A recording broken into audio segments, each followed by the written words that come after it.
Anak ni Justin Brownlee na si Justin Brownlee Jr. future ng Gilas, halimaw na maglaro at ang tangkad, at Kelly Williams anong plano matapos ilagay ng TNT Tropang 5G sa unrestricted free agent list at bago tayo magsimula huwag kalimutang mag-subscribe at like para lagi kang updated sa mga latest upload natin. Salamat!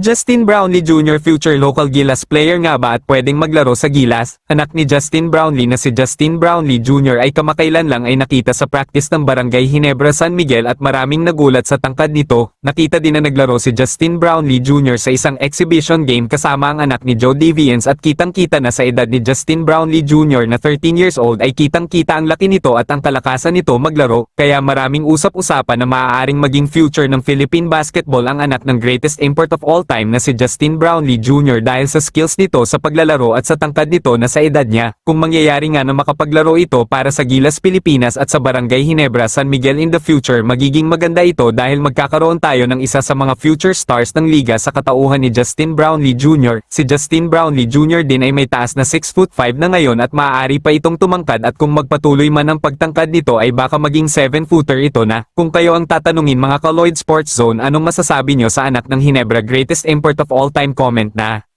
At sa kabilang balita, Kelly Williams nasa unrestricted free agent list na ngayon matapos ilagay ito ng TNT Tropang 5G. Ang 41 years old big man ay isa sa mga naging mahalagang parte ng TNT Tropang 5G sa mga nakalipas na championship run nila, ngunit ngayong conference ay nilagay na ito sa unrestricted free agent list. Kaya ano kaya ang magiging future ng TNT big man na ito? Ayon sa balita natin sa ating source, may gentle agreement ang TNT Tropang 5G at si Kelly Williams na patuloy pa rin itong sasahod kahit nasa unrestricted free agent list, ngunit hindi pa rin tayo nakakasigurado na mananatili ito sa TNT Tropang 5G dahil kitang-kitang natin na ganito din ang nangyari kay Jared Dillinger na may gentleman agreement ngunit lumipat din ang team. Kaya kung tayo ang tatanungin mga ka-Lloyd Sports Zone, maaaring lumipat ito sa ibang teams at i-sign ito lalo na sa mga koponan na kailangan ng big man katulad ng Magnolia Hotshots.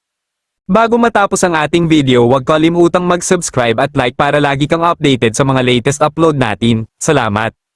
Shoutout nga pala sa 8,292 nating subscribers. Maraming salamat sa patuloy na pagtangkilik sa ating mga videos.